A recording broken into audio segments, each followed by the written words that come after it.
Hi hello ಎಲ್ರಿಗೂ ನಮಸ್ತೆ. ಇವತ್ತು ಸಂಡೇ. ಸೊ ಸಂಡೇ ಆಗಿರೋದ್ರಿಂದ ಲೇಟಾಗಿ ಎದ್ದೊಳೋದು ನಮ್ಮ ಮನೇಲಿ. ಇವಾಗ ಒಂದು 9:30 ಅನಿಸುತ್ತೆ. ನೋಡಿ 9:30ಯಲ್ಲಿ ಹೇಗೆ ಮೋಡ ಕವಿದ ವಾತಾವರಣ ಇದೆ. ಇವತ್ತು ಸಂಡೇ ಇರೋದ್ರಿಂದ ಅದು ಇವತ್ತಿನ ವ್ಲಾಗಲ್ಲಿ ಏನೇನು ಇರುತ್ತೆ ಅಂತ ನೋಡೋಣ. ಅದಕ್ಕೂ ಮುಂಚೆ ನೀವು ನನ್ನ ಚಾನಲ್ನ ಲೈಕ್ ಮಾಡಿ, ಶೇರ್ ಮಾಡಿ, ಸಬ್ಸ್ಕ್ರೈಬ್ ಮಾಡಿ. ಇವತ್ತು ಒಂದು ವಿಶೇಷ ವ್ಲಾಗ್ ಅಂತಲೇ ಹೇಳ್ಬೋದು.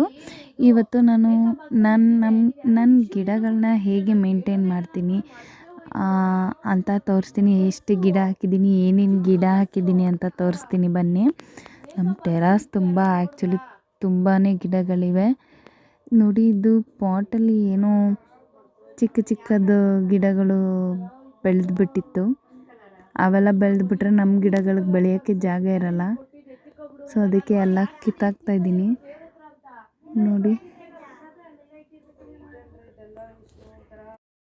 ಮನೆಗೊಂದು ಮಗುವಿಗೊಂದು ಗಿಡ ಅನ್ನೋಗಿ ನಾನು ನಮ್ಮ ಮನೇಲಿ ಗಿಡಗಳನ್ನ ಬೆಳೆಸಿದ್ದೀನಿ. ನಮ್ಮ ಮನೇಲಿ ಅಕ್ಕ ಮಕ್ಕಳಿದ್ದಾರೆ ಇಬ್ಬರು. ಸೊ ಹಾಗಾಗಿ ಫಸ್ಟ್ನೇ ಪಾಪು ಹುಟ್ಟಿದಾಗ ನಾವು ಅವ್ರ ಸ್ಕೂಲಲ್ಲಿ LKG ಇದ್ದಾಗ ಏನು ಪರಿಸರ ದಿನಾಚರಣೆಗೆ ಗಿಡ ತೊಗೊಂಬರ್ಬೇಕಂತ LKG UKG ಫಸ್ಟ್ ಸ್ಟ್ಯಾಂಡರ್ಡ್ವರೆಗೇನೋ ಮಾಡಿದ್ರು. ಆವಾಗ 3 ಗಿಡ ತಗೊಂಬಂದೆ. ಆಮೇಲೆ ಈಗ ನಮ್ಮ ಪಾಪು ಇನ್ನೂ ಒಂದು ಸೆಕೆಂಡ್ ಪಾಪು ಆಯಿತು ಅಕ್ಕಗೆ.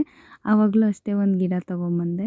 ಸೊ ಹಾಗಾಗಿ ಒಂದು ಗಿಡ ಹಂಗೆ ಪಾಪುಗಳ ಹೆಸರಲ್ಲಿ ಗಿಡಗಳನ್ನ ಮೇಂಟೈನ್ ಮಾಡೋದಿದೆಯಲ್ಲ ತುಂಬಾ ಕಷ್ಟ. ಒಳ್ಳೆ ಮಕ್ಕಳನ್ನ ನೋಡ್ಕೊಳ್ಳೋ ಥರ ನಾವು ಗಿಡಗಳನ್ನ ಮೇಂಟೈನ್ ಮಾಡಿದ್ರೆ ಅವು ಚೆನ್ನಾಗಿ ಬೆಳೆಯುತ್ತೆ. ಅವಾಗವಾಗ ಕಟಿಂಗ್ ಮಾಡ್ತಾ ಇರಬೇಕು, ಗೊಬ್ಬರ ಹಾಕಬೇಕು, ಡೈಲಿ ನೀರು ಹಾಕಬೇಕು. ಬರೀ ನೀರು ಹಾಕಿದ್ರೆ ಸಾಲಲ್ಲ ಅವಕ್ಕೆ. ನಾನು ಇನ್ನೂ ಏನೇನು ಹಾಕ್ತೀನಿ ಅಂತೆಲ್ಲ ತೋರಿಸ್ತೀನಿ ಇವತ್ತಿನ ದಿನದಲ್ಲಿ ನೋಡಿ. ಸೀಸನಲ್ಲಿ ಚೆನ್ನಾಗಿ ಬಿಡುತ್ತೆ. ಮಲ್ಲಿಗೆ ಹೂವು ಮತ್ತು ಮಲ್ಲೆ ಹೂವು ಹಾಕಿದ್ದೀನಿ ನಾನು. ಇಲ್ಲಿ 2 ಮಲ್ಲಿಗೆ ಹೂವಿಂದ ಹಾಕಿದ್ದೀನಿ. ಪಕ್ಕದ ಪಾಟಲ್ಲಿ ಮಲ್ಲೆ ಹೂವಿಂದ ಹಾಕಿದ್ದೀನಿ.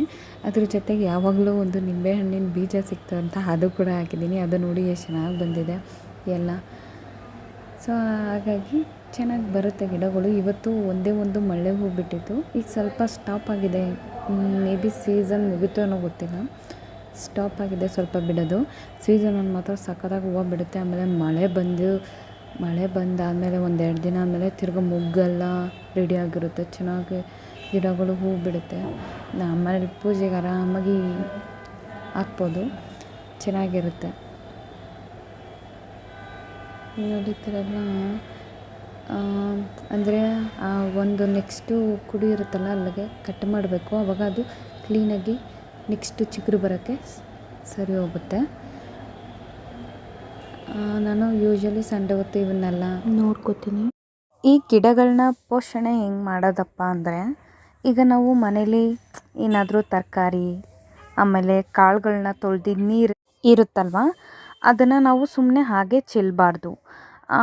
ಅಕ್ಕಿ ತೊಳೆದಿದ್ದ ನೀರು, ತರಕಾರಿ ತೊಳೆದಿದ್ದ ನೀರು, ಬೇಳೆ ತೊಳೆದಿದ್ದ ನೀರು, ಕಾಳುಗಳು ತೊಳೆದಿದ್ದ ನೀರು, ಅವನ್ನೆಲ್ಲ ನಾವು ಏನು ಮಾಡಬೇಕಂದ್ರೆ ಚೆನ್ನಾಗಿ ತೊಳೆದ್ಬಿಟ್ಟು ಎಲ್ಲ ಯೂಶ್ವಲಿ ಚೆಲ್ತಾರೆ. ಸೊ ನಾವು ಹಾಗೆ ಮಾಡಬಾರ್ದು, ಗಿಡಗಳಿಗೆ ಹಾಕಬೇಕು. ಅದು ಒಂಥರ ಪೋಷಣೆ, ಡಬಲ್ ಪೋಷಣೆ ಆಗುತ್ತೆ. ಆಮೇಲೆ ನಾವು ಬರೀ ನೀರು ಹಾಕೋದ್ರಿಂದ ಏನು ಅದರಲ್ಲಿ ಅದಕ್ಕೆ ಸತ್ವ ಸಾರ ಏನೂ ಇರಲ್ಲ. ಸೊ ಹಾಗಾಗಿ ಅಕ್ಕಿ ತೊಳೆದಿದ್ದ ನೀರನ್ನ ಹಾಕಿದ್ರೆ ಚೆನ್ನಾಗಿ ಗಿಡಗಳು ಬೆಳೆಯುತ್ತೆ.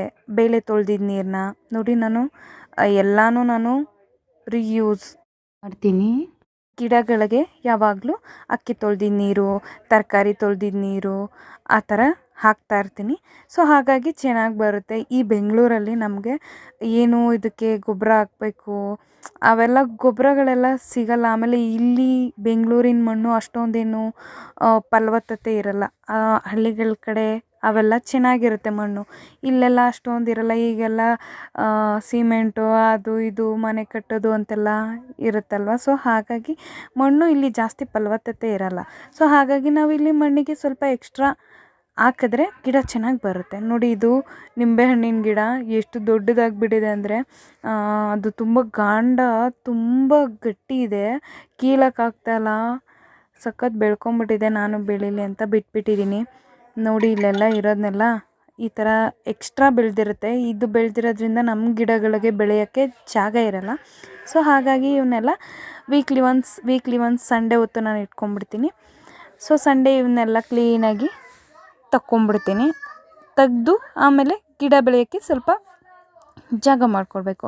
ಆಮೇಲೆ ಆ ಎಲೆಗಳನ್ನು ಕೂಡ ಗಿಡದಲ್ಲಿ ಉದುರಿರೋ ಎಲೆಗಳನ್ನು ಕೂಡ ನಾನು ಅದರೊಳಗೆ ಹಾಕಿದ್ದೀನಿ. ಮೀನ್ಸ್ ಚೆನ್ನಾಗಿ ಗೊಬ್ಬರ ಆಗುತ್ತೆ ಅಂತ. ಆಮೇಲೆ ಇನ್ನೂ ಒಂದು ಗೊತ್ತಾ ನಿಮಗೆ, ಹಣ್ಣಿನ ಸಿಪ್ಪೆಗಳಿರುತ್ತಲ್ಲ ಅದನ್ನೆಲ್ಲ ಕಟ್ ಮಾಡಿಬಿಟ್ಟು ಮಣ್ಣಿನ ಜೊತೆ ಮಿಕ್ಸ್ ಮಾಡಿ ಅದನ್ನು ಮಣ್ಣನ್ನು ತಿರ್ಗಾ ಪಾಟ್ಗೆ ಹಾಕಿ ಗಿಡಗಳನ್ನ ಮತ್ತೆ ನೆಡೋದು. ಆವಾಗಲೂ ಅಷ್ಟೇ ಚೆನ್ನಾಗಿ ಬೆಳೆಯುತ್ತೆ. ಎಕ್ಸ್ಪೆಷಲಿ ಜಾಸ್ತಿ ಬಾಳೆಹಣ್ಣನ್ನು ನಾವು ಈ ಥರ ಯೂಸ್ ಮಾಡಬೇಕು. ಬಾಳೆಹಣ್ಣನ್ನು ನಾವು ತಿಂದ್ಬಿಟ್ಟು ಸಿಪ್ಪೆನ ಡಸ್ಟ್ಬಿನ್ಗೆ ಹಾಕ್ತೀವಿ. ಸೊ ಹಾಗೆಲ್ಲ ಮಾಡಬಾರ್ದು. ಅದನ್ನು ಕ್ಲೀನಾಗಿ ಕಟ್ ಮಾಡಿಬಿಟ್ಟು ಚಿಕ್ಕ ಚಿಕ್ಕದಾಗಿ ಕಟ್ ಮಾಡಿಬಿಟ್ಟು ನೀವು ಅದನ್ನು ನೀರಲ್ಲಿ ನೆನೆಸಿ ಕೂಡ ನೀರು ಬೇಕಾದರೂ ಹಾಕ್ಬೋದು. ಇಲ್ಲ ಮಣ್ಣಿನ ಜೊತೆ ಮಣ್ಣನ್ನು ಎಕ್ಸ್ಟ್ರಾ ಮಣ್ಣು ಅಂದರೆ ಮಣ್ಣು ಏನಾದರೂ ಬೇಕಾದರೆ ಮಣ್ಣಿನ ಜೊತೆ ಮಿಕ್ಸ್ ಮಾಡಿ ಒಂದು ವಾರ ಅದನ್ನ ಕ್ಲೀನಾಗಿ ಮಣ್ಣು ಜೊತೆ ಹೊಂದ್ಕೊಳ್ಳೋಕ್ಕೆ ಬಿಟ್ಟು ಆಮೇಲೆ ಮಣ್ಣನ್ನು ಆ ಗಿಡದ ಮೇಲೆ ಅಂದರೆ ಎಕ್ಸ್ಟ್ರಾ ಬುಡ ಇರುತ್ತಲ್ಲ ಆ ಬುಡದ ಹತ್ರ ಉದುರಿಸ್ಕೋಬೋದು. ಇಲ್ಲ ನಮ್ಗೆ ಹಾಗಾಗಲ್ಲ ಅಂದರೆ ಡೈರೆಕ್ಟ್ ಬಾಳೆಹಣ್ಣನ್ನು ಕಟ್ ಮಾಡಿ ಕೂಡ ಹಾಗೇ ಉದುರಿಸ್ಬೋದು ಮಣ್ಣು ಮೇಲೆ. ಆಮೇಲೆ ಅದ್ರ ಮೇಲೆ ನೀರು ಇದ್ದಾಗ ಅದು ಹಂಗೆ ಪೋಷಣೆ ಇದಾಗುತ್ತೆ, ಚೆನ್ನಾಗಿರುತ್ತೆ. ಆಮೇಲೆ ಈ ಟೀ ಮಾಡಿರ್ತೀವಲ್ಲ, ಟೀ ಮಾಡಿದ್ದು ಸೊಪ್ಪೆಲ್ಲ ಎಸಿಬಾರ್ದು. ಟೀ ಯೂಸ್ ಮಾಡಿ ಅದನ್ನ ಸೊಪ್ಪು ಅದನ್ನೆಲ್ಲ ಎಸ್ದು ಬಿಡ್ತೀವಿ. ಅದನ್ನು ಸಹ ಗಿಡಗಳಿಗೆ ಹಾಕಬೇಕು, ಚೆನ್ನಾಗಿ ಬರುತ್ತೆ. ಆಮೇಲೆ ಗ್ರೀನ್ ಟೀದು ಜಾಸ್ತಿ, ಗ್ರೀನ್ ಟೀಲಿ ನಾವು ಗ್ರೀನ್ ಟೀ ಬ್ಯಾಗ್ನ ಅದ್ದಿ ಗ್ರೀನ್ ಟೀನ ಕುಡಿದ್ಬಿಟ್ಟು ಆ ಬ್ಯಾಗ್ನ ಡಸ್ಟ್ಬಿನ್ಗೆ ಹಾಕ್ತೀವಿ. ಅವೆಲ್ಲ ಮಾಡಬಾರ್ದು. ಅದನ್ನು ನಾವು ಗಿಡಗಳಿಗೆ ಹಾಕೋದ್ರಿಂದ ಗಿಡಗಳಿಗೆ ಒಳ್ಳೆ ಪೋಷಣೆ ಬರುತ್ತೆ. ಆಮೇಲೆ ಗಿಡಗಳು ಚೆನ್ನಾಗಿ ನಮಗೆ ಹೂವು ಕೊಡುತ್ತೆ, ಚೆನ್ನಾಗಿ ಬೆಳೆಯುತ್ತೆ ಗಿಡಗಳು. ಸೊ ಹಾಗಾಗಿ ಮಕ್ಕಳ ಥರ ನೋಡ್ಕೊಬೇಕು ನಾವು ಗಿಡಗಳನ್ನ. ಅವು ನಮಗೆ ಏನು ಹೇಳಲ್ಲ ಹಿಂಗಾಗ್ತಿದೆ ಹಂಗಾಗ್ತಿದೆ ಅಂತ. ಸೊ ಹಾಗಾಗಿ ನಾವು ಹೆಂಗೆ ನೋಡ್ಕೋತೀವೋ ಅವು ಹಂಗೆ ಬೆಳೀತವೆ. ನೋಡಿ ಮಲ್ಲಿಗೆ ಗಿಡ ಅಲ್ಲೊಂದು ಚಿಕ್ಕದೊಂದು ಬುಡದ ಇದೇನು ಮಲ್ಲಿಗೆ ಗಿಡ ಬುಡದಲ್ಲೇ ಬರುತ್ತೆ. ನಾನು ಎಷ್ಟೇ ಕಟ್ ಮಾಡಿ ನೆಟ್ಟರೂ ಅದು ಬರ್ತಾಯಿಲ್ಲ. ಆ ಬೇರುಗಳಲ್ಲೇ ಒಂದು ಗಿಡ ಬರುತ್ತೆ, ಚೆನ್ನಾಗಿ ಬೆಳೆಯುತ್ತೆ. ನೋಡಿ ಇದು ಯಾವುದೋ ಗಿಡ ನಂಗೆ ಗೊತ್ತಿಲ್ಲ, ಆ್ಯಕ್ಚುಲಿ ಶೋ ಗಿಡ ಹಾಕಿರೋದು. ಸುಮ್ಮನೆ ಹಾಗೆ ಬೆಳ್ಕೊಂಡಿದೆ, ಚೆನ್ನಾಗಿ ಬೆಳೆಯುತ್ತೆ. ಇದು ಏನೋ ಈ ಪರ್ಪಲ್ ಕಲರ್ ಹೂವು ಬಿಡುತ್ತೆ. ಇದು ದೊಡ್ಡ ಪತ್ರೆ, ಕೆಮ್ಮಿಗೆಲ್ಲ ತುಂಬ ಒಳ್ಳೆಯದು ಅಂತ.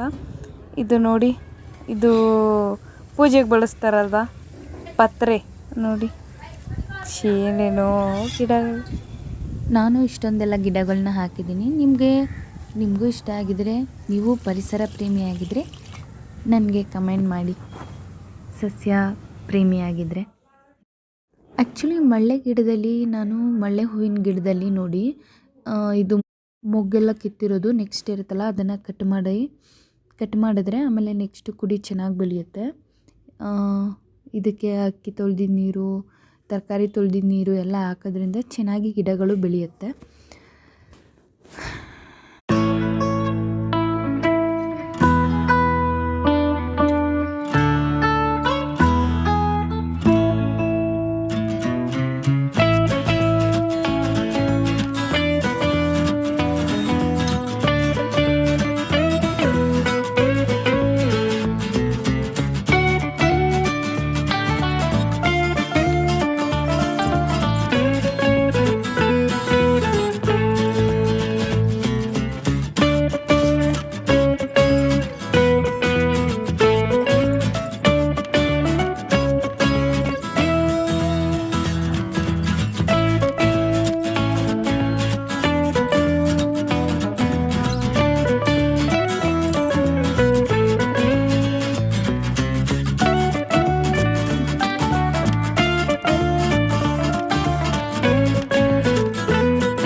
ಇದು ನೋಡಿ, ಇದು ಬಿಳಿ ದಾಸವಾಳದ ಹೂವು. ಇದು ನನಗೆ ನನ್ನ ಫ್ರೆಂಡ್ ನನ್ನ ಬರ್ಡೇಗೆ ಗಿಫ್ಟ್ ಕೊಟ್ಟಿದ್ದು. ಇದು ನೋಡಿ, ಇಲ್ಲೊಂದು ಮೊಗ್ಗಿದೆ, 3 ಮೊಗ್ಗು ಬಿಟ್ಟಿದೆ.